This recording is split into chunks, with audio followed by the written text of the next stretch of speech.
Alhamdulillahi Rabbil Alamin, wa bi ni'matihi tatimmu s-salihat. Asyhadu an la ilaha illallah wahdahu la syarika lah, wa asyhadu anna Muhammadan 'abduhu wa rasuluhul karim. Allahumma salli wa sallim ala nabiyyina al-Mustafa Muhammadin wa ala alihi wa ashabihi ajma'in. Amma ba'd. Rabbi shrah li sadri wa yassir li amri wahlul 'uqdatam min lisani yafqahu qawli. Segala puji bagi Allah, kemudian salawat dan salam kepada Rasulullah, pada keluarga dan seluruh sahabat-sahabatnya yang Allah muliakan insyaallah.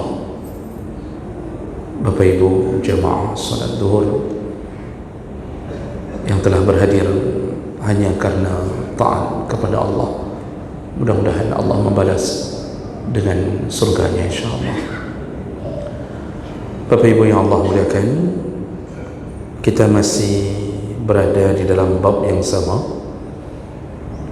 yaitu tentang keutamaan atau fadilah bagi orang yang senantiasa istiqamah melaksanakan ibadah-ibadah sunnah. Sudah 2 pertemuan yang kita lakukan di malam Rabu, dan kita sudah membahas bahawa yang kita maksud di sini adalah mereka yang senang melakukan amalan-amalan sunnah dalam kacamata fikih. Jadi selain daripada yang wajib, yang sunnah, dia senang melakukannya, maka dia mendapatkan keutamaan-keutamaan. Dan yang sudah kita bahas, yang pertama yaitu barang siapa yang senantiasa melakukan amalan sunnah selain yang wajib, seperti solat sunnah, puasa sunnah, selain zakat dia sering bersedekah, maka semua amalannya itu nanti di akhirat menjadi penyempurna kekurangan pada amal yang wajib. Kita juga sudah jelaskan bahawa kita hampir mustahil mampu menyempurnakan amal wajib kita. Bisa saja solat kita ada kekurangan, bisa saja puasa wajib kita Ramadan juga ada kekurangan, zakat kita pun bisa jadi begitu, haji juga bisa begitu. Maka salah satu yang dijamin oleh Allah yaitu bisa ditutupi dengan amalan-amalan sunnah. Dan ini yang lebih banyak para ulama berpendapat, amalan yang serumpun. Jadi yang solat sunnah, apapun bentuk solatnya, bisa menutupi kekurangan pada solat wajib. Puasa sunnah, apapun bentuknya, maka bisa menutupi kekurangan pada Ramadan. Begitulah hadis Nabi, bagaimana Allah memperlakukan amal kita di hari kiamat nanti. Maka orang yang sering melakukan ini, insyaAllah amal wajibnya selamat. Karena yang menjadi penentu itu sebenarnya bukan pada yang sunnah, tapi pada yang wajib. Kalau wajib selamat, maka insyaAllah selamat. Dan kita juga sudah memberi sebuah wanti-wanti bahawa jangan sampai tertipu syaitan, kita mengutamakan yang sunnah lalu meninggalkan yang wajib. Zakat tidak bayar, tetapi sedekah sunnah itu luar biasa. Ini tipu daya syaitan. Salat tarawih, Masya Allah, begitu semangatnya, Pak, membludak. Makan panitia-panitia menasah musalla masjid Itu ada rencana memperluas masjid, saking tak cukupnya orang di malam pertama sampai malam kelima. Itu sudah dibicarakan, ni harus kita perluas ni. Yang menasah-menasah di kampung ni kita harus perluas ni, karena sudah membludak sampai ke tempat parkir. Masya Allah, begitu semangatnya melakukan ibadah sunnah tarawih. Nanti kira-kira malam 10 ke atas, maka niat untuk memperluas masjid dan menasah itu di cancel, dibatalkan. Ternyata sudah cukup, sudah masuk ke dalam 10 malam terakhir, sudah ada rencana menjual menasah. Tidak ada orang lagi dalam. Jadi yang tadi rencana diperluas, ujung-ujungnya rencana mau dijual, tidak ada orang. Begitulah keadaan manusia. Jadi hati-hati dengan tipu daya syaitan. Kita ini sering sekali mengutamakan yang sunnah, meninggalkan yang wajib. Kalau kita perhatikan, itu begitu hebatnya semangat melakukan sunnah tarawih. Tetapi ada wajah-wajah di antara yang melakukan sunnah tarawih itu yang tak pernah nampak ketika salat wajib. Jadi menganggap sunnah tarawih lebih besar pahalanya daripada salat sunnah, salat berjamaah di waktu yang wajib. Ini tipu daya syaitan. Jadi kalau tarawih, Masya Allah, datang tiap malam datang. Sebelum Ramadan tak pernah nampak di masjid. Isya di rumah, duhur di rumah, itu masih untung ada salat. Tapi di rumah tak pernah nampak. Nanti habis Ramadan begitu lagi, hilang lagi Pak. Duhur dah tak ada lagi orang, asar cuma berapa saf saja. Jadi seakan-akan pahala sunnah tarawih lebih besar daripada salat subuh 2 rakaat. Ini yang perlu diperbaiki. Bagi kita yang alhamdulillah sudah istiqamah berjamaah dan tarawih semakin bagus, itu menunjukkan kita meningkatkan amal. Tapi yang tertipu adalah tidak datang jamaah pada salat wajib, tetapi senantiasa berjaga-jaga untuk melakukan sunnah-sunnah, seakan-akan yang sunnah lebih utama daripada yang wajib. Jadi mengira hanya dengan tarawih itu sudah jaminan, padahal dia meninggalkan yang seharusnya tidak ditinggalkan, yaitu jamaah pada yang wajib.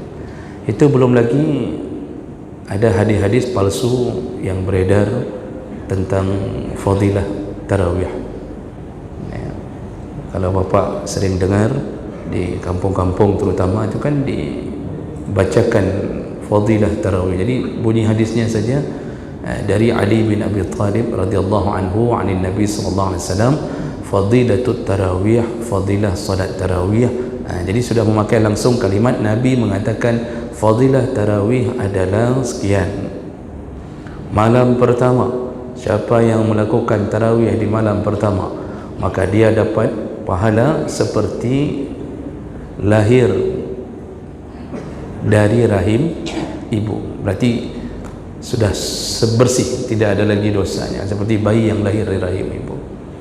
Makanya ada orang Pak salat tarawih malam pertama saja, lalu langsung merasa jadi bayi kembali, nak salat-salat lagi. Dan dia merasa dia sudah suci, apalagi nanti yang paling dahsyat tu malam 17.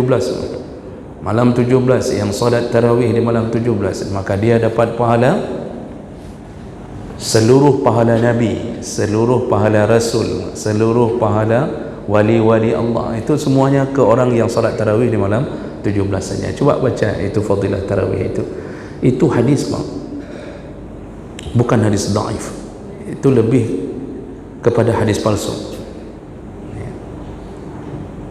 Dan sayangnya orang tidak memverifikasi, jadi langsung mengabarkan. Padahal bahaya mengabarkan sesuatu yang bukan dari Nabi tapi menyandarkannya kepada Nabi, itu dianggap telah berdusta kepada Rasulullah. Apa kata Rasulullah? Man kazzaba alayya muta'ammidan falyatabawwa maq'adahu minan nar. Barang siapa yang berdusta dengan namaku, jadi memberitahu ini nama Nabi, ini Nabi yang bilang, padahal tidak ada Nabi bilang begitu, maka siap-siaplah duduk di dalam api neraka. Nanti dalam hadis yang lain disebutkan, kedustaanmu di antara kamu ya, laisa kakizibin alayya, kalau kamu berdusta dengan sesama kamu, itu tidak sama dengan dustamu kepada aku. Kalau dusta kepada Nabi atau memakai nama Nabi untuk berdusta, maka dia dipastikan kalau tidak tobat segera dan mati membawa dusta itu dijamin duduk di dalam api neraka. Jadi jemaah melakukan Allah Subhanahu Wa Taala, ini perkara yang perlu diperbaiki. Artinya bukan tidak boleh lagi tarawih nanti malam, tetapi setelah tarawih perbaikilah diri, utamakan datang pada waktu yang wajib, karena jamaah salat wajib itu lebih utama. Semua yang wajib lebih utama daripada yang sunnah. Ya. Baik, itu sekedar pengingat ulang tentang keutamaan yang pertama, yaitu penambal pada sesuatu yang wajib kalau kurang sempurna. Fadilah yang kedua, bagi mereka yang senantiasa beramal dengan amalan-amalan atau ibadah-ibadah yang sunnah, yaitu mendatangkan atau memunculkan kecintaan Allah kepadanya, sehingga kalau dia berketerusan melakukan yang sunnah, maka Allah menjadikannya sebagai kekasihnya atau walinya. Dan ini termaktub di dalam hadis Nabi SAW. Ada satu hadis dari Abi Hurairah, dan hadis ini riwayat Bukhari. Hadis ini membicarakan tentang kondisi kekasih Allah, atau bahasa yang sering masyhur, wali Allah.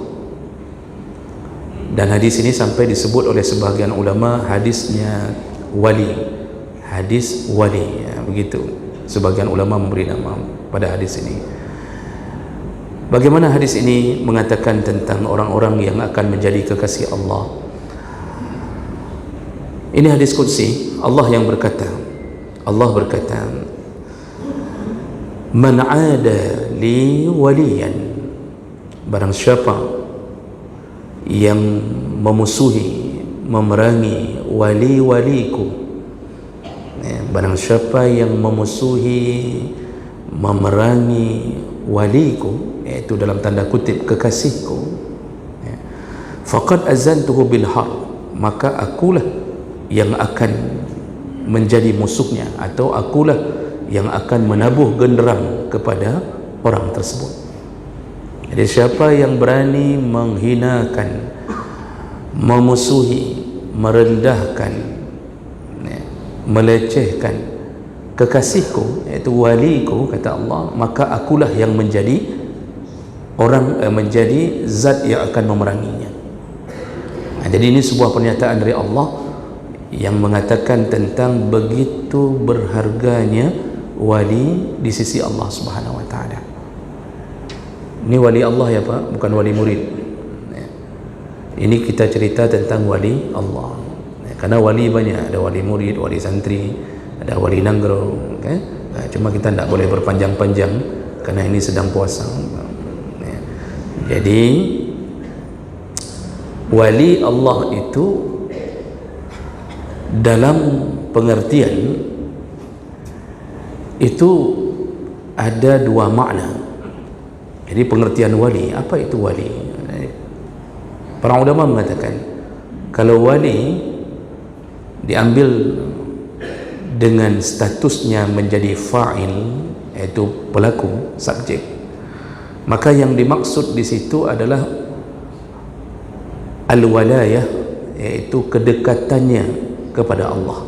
Jadi wali itu orang yang dekat dengan Allah. Itu kalau dia dimaknakan menjadi fa'il atau subjeknya. Tapi juga kata para ulama, waliyun itu juga bisa menjadi maf'ul atau objek. Maka di posisi itu wali juga bermakna orang-orang yang senantiasa dilindungi oleh Allah Subhanahu Wa Taala. Maka kalimat wali itu dari al-walayah, artinya qarib atau yang terlindungi. Jadi dia punya dua karakter. Kalau dia sudah jadi wali oleh Allah, maka dia diawali dengan kedekatannya kemudian dia mendapatkan akibat kedekatannya, iaitu dia dilindungi oleh Allah Subhanahu Wa Taala. Maka ini yang disebut dengan wali Allah dari pengertian bahasa. Nah, hadis tadi telah membuat sebuah keputusan, jangan coba-coba mengganggu orang-orang yang dekat dengan Allah. Maka kan banyak hadis lain yang menyatakan jangan coba-coba menzalimi orang-orang yang dekat dengan Allah, karena nanti Allah yang akan membalas, dan dibalasnya belum tentu di dunia, tapi ditunggu Allah di akhirat. Di dalam keseharian kita itu, kita kadang-kadang terlalu berlebihan memberi identitas wali. Jadi kita kadang-kadang memvonis seseorang wali, itu yang memvonis itu kita. Jadi ya suka-suka kita, atau kalau ada pendukung atau followers, dia kan orang yang diagung-agungkannya, lalu mereka sebut ini wali. Tapi bagi para haters, tentu ini bukan wali. Jadi kita ini kadang-kadang sembarangan memberi gelar kewalian pada seseorang yang kita cintai, yang kita sukai, atau hanya karena melihat model fisiknya, pakaiannya. Padahal wali itu gelar yang hanya diketahui identitasnya oleh Allah Subhanahu Wa Taala. Jadi kita itu tidak bisa mengetahui identitas. Ada orang yang nampaknya pakai baju wali, ya, jadi dengan pakaian yang Masya Allah Pak, surban berlipat-lipat di atas kepala, kemudian ada yang mungkin memakai jubah besar dengan beberapa lapis, lalu dia mungkin putih kulitnya, bersih, ya, aura wajahnya begitu menarik, lalu kita menjulukinya, ini wali ini. Ternyata kita tak tahu di dalam rumah tangganya, kalau kita tanya sama istrinya, ibu, ini istri suami ibu wali, bukan, dajjal itu kata istrinya. Ternyata kita salah menilai, Pak. Ada orang yang kita mungkin melihat ini orang rendahan, pakaian cuma baju koko biasa, jadi walinya masalah pakai baju koko kan baju dari Cina, Pak. Koko itu kan punya identitas Cina. Jadi kita menganggap bahawa mungkinlah wali kalau andalannya cuma pakai baju koko, lalu pakai cuma kain sarung, peci pun agak kuning-kuning sikit, kan? Ini bapak jangan lihat peci saya waktu saya bilang kuning-kuning. Jadi kemudian kita lihat tu yang pakai peci hitam pun dah lembek-lembek pecinya. Jadi kita nak mungkin jadi wali, nak mungkin. Padahal bisa saja wali itu diberi oleh Allah pada seseorang yang dekat kepadanya tanpa kita mengetahuinya. Makanya kedekatan itu yang menjadi standar, bukan pakaian. Di dalam kitab Al-Kabair, Imam Zahabi menceritakan satu kisah, dan beliau menulisnya, ini kisah nyata, ya, bahawa ada seorang nelayan yang mengambil ikan, dan orang ini saleh, orang taat ke Allah, tapi pekerjaannya nelayan. Pulang ternyata dibegal, dirampok. Nah, perampok ini memaksa untuk mengambil ikan dia, dan dia akhirnya melepaskan ikannya karena tak mampu melawan perampok ini. Lalu dia meminta kepada Allah, dia berdoa, ya Allah, ya, aku dizalimi ya Allah, maka aku serahkan urusanku kepadamu ya Allah.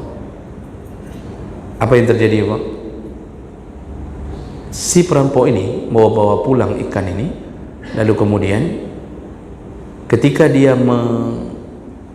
mempesiang, apa bahasa Indonesianya? Pesiang apa bahasa Indonesianya? Mempesiang, betul? Tak pernah dengar saya mempesiang itu, Pak. Mensiangi, mensiangi, Pak. Ketika dia mensiangi ikan ini, sempat digigit di salah satu jarinya. Jari jempolnya sempat digigit oleh ikan ini, dan setelah itu ikan ini ya dimasak seperti biasa, kemudian dimakan. Gigitan ikan ini ternyata membawa efek panjang, ya. Pertama dia mulai berdenyut, kemudian terus membusuk, artinya menghitam, lalu dia pergi ke tabib. tabib mengatakan ini racun, tak mungkin diobati, harus dipotong. Maka dipotonglah jarinya yang kena gigitan itu, Pak. Sudah membusuk dalam hanya hitungan beberapa jam saja. Jadi bangun tidur sudah menghitam dan harus dipotong. Ternyata setelah dipotong sudah keduluan naik, sehingga terus menghitam sampai ke pergelangan tangannya, potong lagi sampai ke sikunya, potong lagi. Akhirnya dia datang menghadap ke seorang ulama. Dia tanya tentang bagaimana keadaan saya, kok bisa begini tiba-tiba. Si orang alim ini mengatakan, engkau ada menzalimi seseorang tidak? Maka diulanglah memorinya, dan dia ternyata mengatakan bahawa benar, aku telah mengambil ikan dari seseorang. Kata orang alim itu, itulah penyebabnya. Maka tidak ada lain jalan keluar, engkau temui, minta maaf dan mohon diridhakan hartanya untukmu. Jadi tidak lagi main tabib ni. Akhirnya dia datangi, cari, dia temui. Setelah dia temui, kemudian barulah dimaafkan, barulah berhenti penyakit itu. Tapi apalah cur, ternyata tangannya sudah hilang sebelah. Itu contoh kalau mencoba menyakiti orang-orang yang dekat dengan Allah SWT. Maka dalam hadis lain kata Rasulullah, barang siapa yang membunuh orang-orang yang salat subuh, kata Rasulullah, barang siapa yang menganiaya, menzalimi, membunuh orang-orang yang salat subuh, maka akulah yang akan menjadi pembelanya di hari kiamat. Dia langsung berhadapan dengan Allah. Nah, dari situ Bapak Ibu yang Allah muliakan, ciri-ciri kewalian itu Nabi sambung dalam hadis tadi. Jadi Nabi tadi mengatakan, Allah mengatakan, siapa yang memerangi waliku, maka akulah yang akan berperang dengannya. Nabi sambung, apa ciri-cirinya wali itu? Wa ma taqarraba ilayya 'abdi bi syai' ahabbu ilayya mimma aftaradtu 'alaihi. Yang pertama kata Rasulullah, kata Allah dalam hadis qudsi ini, yaitu hamba-hambaku yang ku cintai karena selalu melakukan apa yang telah ku fardukan kepadanya. Jadi ciri pertama para wali itu, dia selalu taat kepada apa yang diwajibkan. Jadi ini ciri secara umum, ini kewalian, taat mimma iftaradtu alaih, yaitu ketika aku mewajibkan sesuatu dia tak pernah melanggarnya. 5 rukun Islam, 4 pelaksanaan, 1 keyakinan tentang syahadat, itu semuanya kalau kita melakukannya dengan baik, maka itu bisa menjadi bahawa kita sudah masuk ke syarat-syarat kewalian. Dan ini bisa saja didapatkan oleh semua orang yang bertakwa dalam urusan ini. Jadi dia tidak menyepelekan semua yang telah dikabarkan oleh Allah dengan kewajiban-kewajiban. Makanya Rasulullah SAW itu juga ada jaminan-jaminan surga bagi mereka yang taat pada yang wajib. Contohnya dalam hadis riwayat Muslim dari Jabir bin Abdullah radhiyallahu anhu qala atan Nabi sallallahu alaihi wasallam An-Nu'man bin Qawqan. Jabir berkata, seorang sahabat Nu'man bin Qawqan itu menjumpai Nabi sallallahu alaihi wasallam. Faqala, lalu dia berkata, ya Rasulullah, ara'aita iza sallaitul maktubah wa haramtul haram wa ahlaltu halal a'adkhulul jannah? Ya Rasulullah, bagaimana pandanganmu ya Rasulullah, seandainya aku hanya melakukan yang wajib-wajib saja, aku hanya melakukan yang maktubah saja, yang wajib-wajib saja, lalu wa haramtul haram, dan aku menjauhkan diri dari yang haram, wa ahlaltu halal, dan aku tentu menghalalkan yang halal. Maksudnya tidak dia balik, karena kebiasaan orang Yahudi membalikkan, yang haram dihalalkan, yang halal yang haram dihalalkan, yang halal diharamkan. Itu kebiasaan Yahudi. Dan dia bertanya kepada Nabi, jadi aku lakukan yang wajib-wajib saja ya Rasulullah, aku jaga yang haram, aku jaga yang halal, apakah aku bisa masuk surga? Adkhulul jannah? Faqala Nabi sallallahu alaihi wasallam, Rasulullah langsung jawab dengan tegas, na'am, ya, bisa. Engkau dengan yang wajib saja engkau jaga, engkau jaga yang haram, engkau jaga yang halal, ya, jangan dibolak-balik maksudnya, maka engkau bisa dapat jaminan surga. Lalu dia berkata, qal wallahi, demi Allah, la azidu ala zalika syai'a, kalau begitu aku tidak akan melakukan amal selain yang wajib-wajib saja. Hadis riwayat Muslim. Lihat bagaimana seseorang kalau taat pada yang wajib, maka dia bisa mendapatkan jaminan surga. Tapi pastikan bagus amalan wajibnya. Jadi jangan sampai kita diri sendiri pun tak yakin ni diterima apa tak, diterima apa tak. Solat, tapi kita tak yakin ni kira-kira diterima apa tak, terima apa tak. Kayak mana mau yakin Pak? Rakaat pertama sampai ketiga melayang Pak, melayang-layang. Nanti teringat waktu mendekati salam, baru tahu bahwa dia sedang salat. Ada yang kosong dari pertama sampai terakhir, begitu salam baru dia merasa seakan-akan belum salat. Jadi kalau mau jadi wali tingkatan yang pertama ini, ciri-cirinya lakukan yang wajib, namun syaratnya perbagus yang wajib. Nah, kemudian Nabi sambung, kita kembali ke hadis yang pertama. Ciri berikutnya dari para wali adalah wa ma yazalu 'abdi yataqarrabu ilayya bin nawafil hatta uhibbah. Dan mereka juga kemudian, yaitu hambaku ini senantiasa melakukan yang nawafil. Nawafil ini yang nafilah, yang sunnah-sunnah, sampai dia istiqamah, lalu aku pun mencintainya. Jadi para wali itu sederhana Pak. Dia mampu melakukan yang wajib dengan baik, lalu kemudian dia menjaga atau istiqamah pada amalan-amalan yang sunnah. Kalau itu sudah dia dapatkan, maka Allah Subhanahu Wa Taala akan membuat hidupnya tenang, bahagia, walaupun dalam kesusahan. Jadi tidak ada rasa takut, tidak ada merasa bahwa dia akan susah di akhirat. Kalaupun dia meninggal, dia tidak bersedih meninggalkan keluarga yang sudah dia ajarkan dengan ketaatan. Itu disebut oleh Allah dalam surat Yunus 62-63. Allah katakan, ala inna awliya Allah, ketahuilah bahwa wali-wali Allah la khawfun alaihim wala hum yahzanun, mereka tidak punya rasa takut, wala hum yahzanun, dan mereka juga tidak punya rasa sedih. Jadi maksudnya di sini, mereka tak takut menghadapi semua ketentuan Allah, baik musibah, rasa sakit atau apa saja, wala hum yahzanun, dan mereka juga tidak bersedih hati seandainya mereka meninggalkan dunia ini. Jadi di sisi wali Allah, dunia ini bagaikan debu di dalam luasnya langit. Di sisi wali Allah, meninggalkan dunia tak membuat mereka bersedih.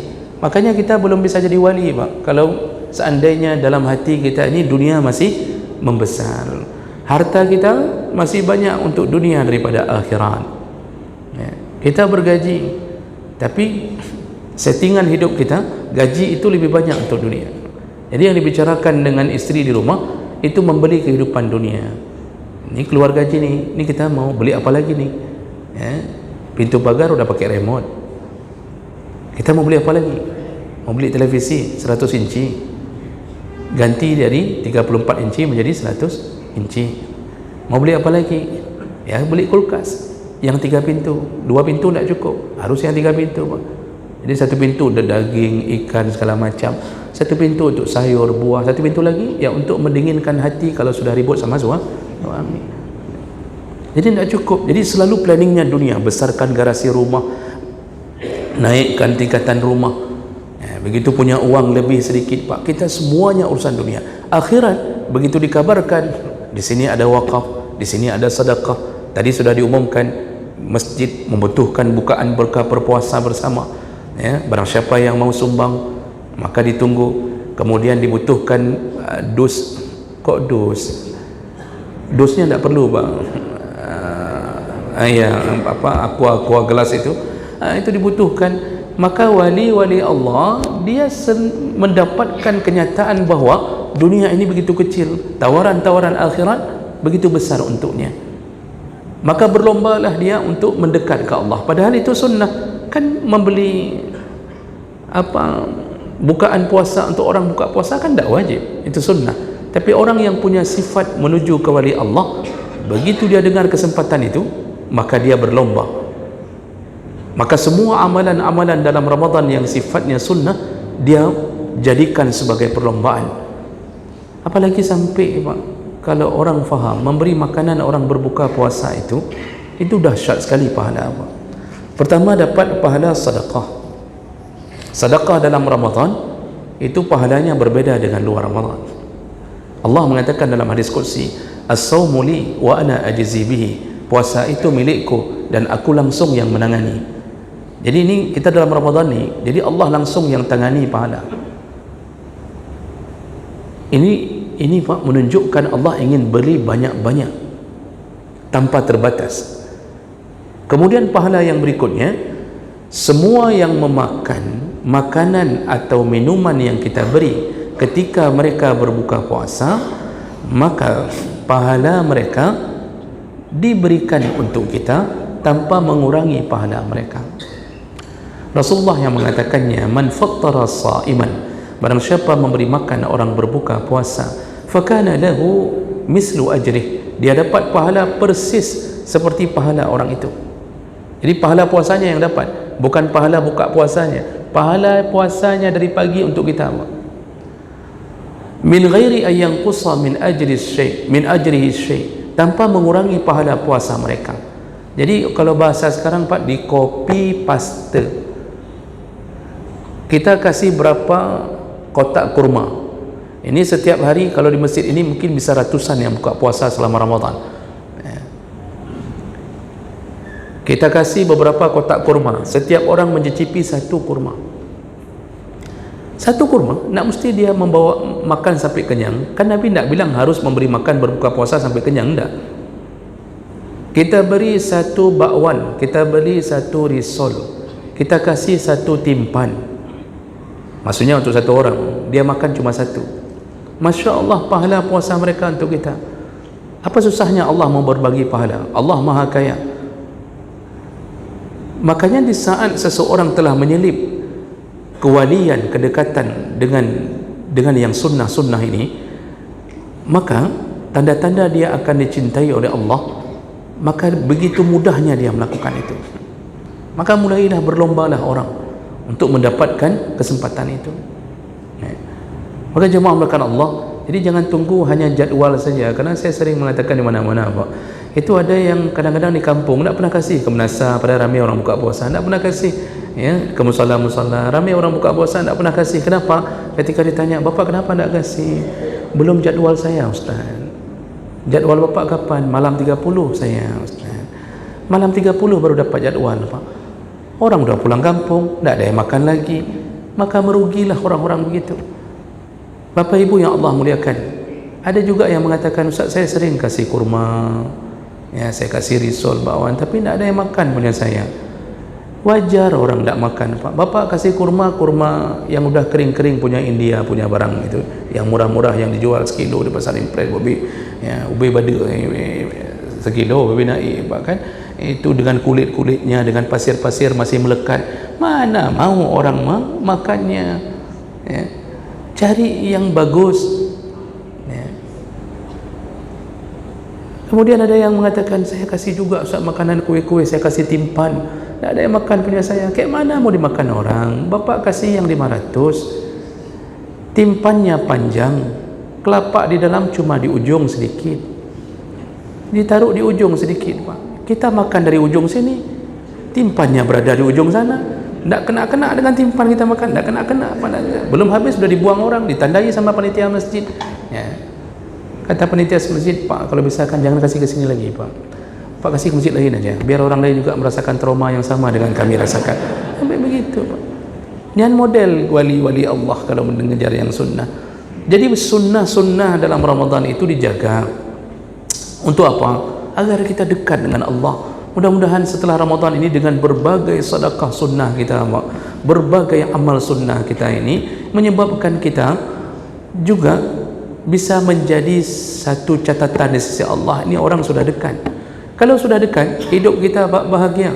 Kita tidak khawatir tentang hidup ini. Ini ada orang Pak gaji pokok keluar. Gaji pokok keluar. Tiap-tiap bulan keluar, tanggal 1 keluar. Yang tidak keluar gaji sampingan. Yang perlu ditunjang sana, ditunjang sini, itu tidak keluar. Padahal gaji pokok selalu keluar. Tetapi ribut di grup WA seakan-akan tidak ada gaji sama sekali. Itu menunjukkan apa? Kita tidak tenang hidup kita.